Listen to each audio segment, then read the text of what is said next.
দৃষ্টিতে শ্রদ্ধাভাজন প্রিয়জনেরা, সাধুসাধ্বী আমাদের জীবনের আদর্শ এবং এই সাধুসাধ্বীগণের জীবন আদর্শে আমরা যারা ক্যাথলিক খ্রিস্ট বিশ্বাসী তারা বিভিন্নভাবে ঈশ্বরের কৃপা আশীর্বাদ অনুগ্রহ লাভ করতে পারি। বিশেষ করে আজকে সমগ্র মণ্ডলীতে আমরা এই সাধুসাধ্বীদের চরণে তাদের প্রশংসা জয় কীর্তনে ধরণীতল আজ আনন্দিত। সাধুসিদ্ধিগণ হলেন তারা যারা খ্রিস্টের প্রতি তাদের ভালোবাসা বিশ্বাস ও আনুগত্য তাদের জীবনে দেখিয়েছেন এবং তারা তাদের জীবনে আদর্শে কথাবার্তায় প্রতি মুহূর্তে তারা তা ফুটিয়ে তুলেছেন। তাই এই সাধুসাধ্বীগণ প্রতি মুহূর্তে তারা আমাদেরকে অনুপ্রাণিত করছেন, বিশেষ করে আমরা যেন ঈশ্বরের বিধিবিধান, ঈশ্বরের ভালোবাসা, ঈশ্বরের কৃপা আশীর্বাদ আমরা যেন নিজেদের অন্তরে উপলব্ধি করে ঈশ্বরের দেখানো রাজ্য প্রতিষ্ঠায় আমি আপনি যেন কাজ করতে পারি। বিশেষভাবে সাধুসাধ্বীগণ তাদের জীবনে কিছু কিছু বৈশিষ্ট্য আমরা নিজেদের জীবনে দেখতে পারি।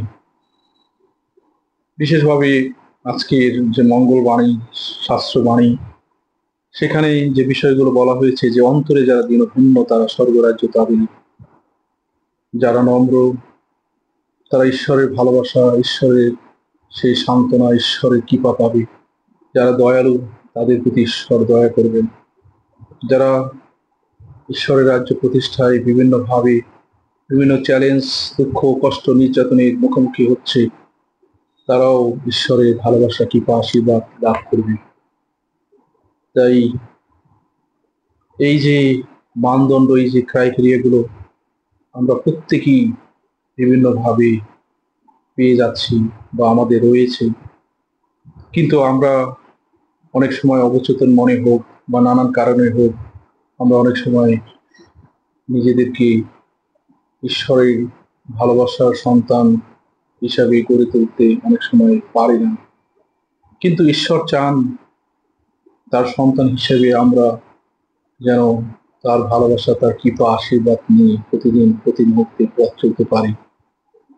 তাই আজকের এই পর্বদিন, এই মহাপর্বে আমরা সমগ্র মণ্ডলীর সাথে একাত্ম হয়ে ঈশ্বর বন্দনায় মুখরিত হচ্ছি, যেন একদিন সেই স্বর্গীয় মহিমায় স্বর্গে সকল সাধুসাধ্যের সাথে আমি আপনি যেন আনন্দিত মনে ঈশ্বরের জয়গান গাইতে পারি। আসুন সকল সাধুসাধ্যী আমাদের জীবনে আদর্শ হোক, তারা আমাদের জীবনে সেই দিক নির্দেশনা দান করুক, যেন আমরা সঠিক পথে ঈশ্বরের পথে থেকে আমরা যেন এই পৃথিবীতে একজন সাধু বা সাধ্বী, যদিও আমরা আনুষ্ঠানিকভাবে আমরা হয়তো বা সেই সাধু সাধ্বী হিসাবে হয়তো আমার ঘোষণা হয়নি, কিন্তু আমার আপনার কাজ, জীবন আদর্শ, খ্রিস্ট বিশ্বাস একদিন সেই সকল সাধুসাধ্যীর সম্মানে আমরাও একদিন পুরস্কৃত হতে পারবো। তাই আসুন সেই আদর্শ নিয়ে, সেই মনোভাব নিয়ে আমরা সামনের দিকে এগিয়ে যাই। ঈশ্বর আমাদের প্রত্যেককে অনেক অনেক কৃপা আশীর্বাদ দান করুন। আমেন।